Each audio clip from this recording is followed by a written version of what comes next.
Hi friends, I'm Tilak, you're watching Tech Made Be Unique, and today we're going to see how to change the text color on your Google Sheet mobile. And if you're new to this channel, make sure to click on subscribe button below. We just quickly move on to the video. So how to change the text color on your Google Sheet mobile or font color on your Google Sheet mobile, just going to show in this video. So click on this plus symbol and just opening a new spreadsheet here.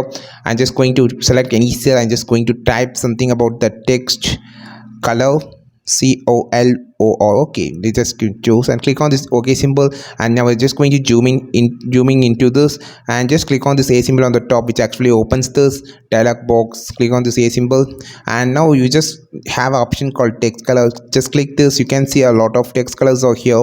While you clicking the text color, you will see a dark pattern or lighter pattern according to the color. For an example, I just choosing green. You can just choose a dark pattern or lighter pattern like this. So same thing for everything. You can make up different color patterns from here. If you just need a custom color, click on this custom color and you can just make it. If you want to turn it off the color, just reset.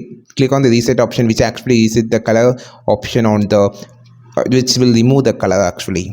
So this is how you just change the text color on your Google Sheet mobile. I think this video helped you a lot. Like this video, share this video, subscribe this channel. We will meet our next video with super valuable content. This is Tilak signing off from Tech Made Be Unique. Have a wonderful day.